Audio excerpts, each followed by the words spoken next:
بسم الله الرحمن الرحيم والطور وكتاب مسطور في رق منشور والبيت المعمور والسقف المرفوع والبحر المسجور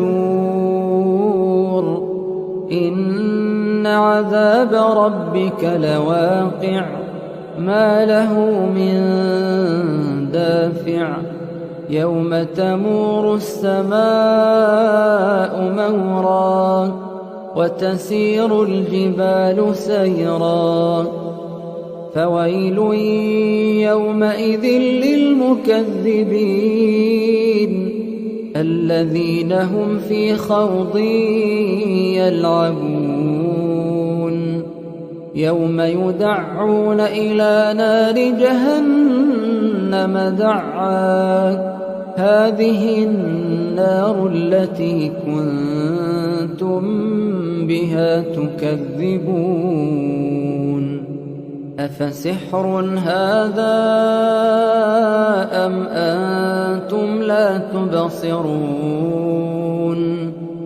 يصلوها فاصبروا أو لا تصبروا سواء عليكم إنما تجزون ما كنتم تعملون إن المتقين في جنات ونعيم فاكهين بما آتاهم ربهم ووقاهم ربهم عذاب الجحيم كلوا واشربوا هنيئا بما كنتم تعملون متكئين على سرر مصفوفة وزوجناهم بحور عين والذين آمنوا واتبعتهم ذريتهم بإيمان ألحقنا بهم ذريتهم وما ألتناهم من عملهم من شيء كل امرئ بما كسب رهين وأمددناهم بفاكهة ولحم مما يشتهون يتنازعون فيها كأسا لا لغو فيها ولا تأثيم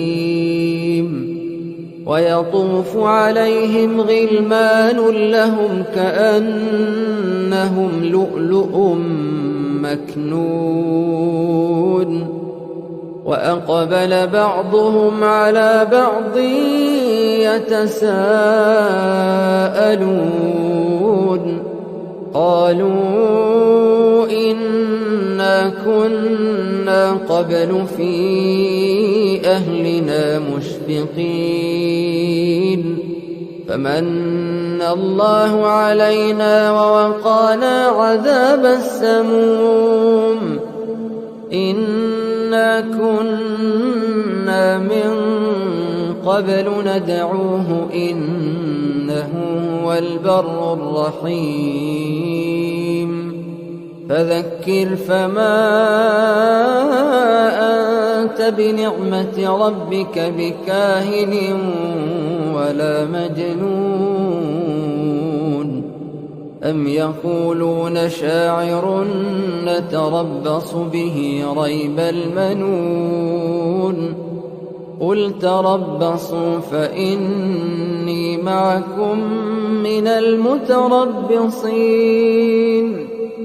أم تأمرهم أحلامهم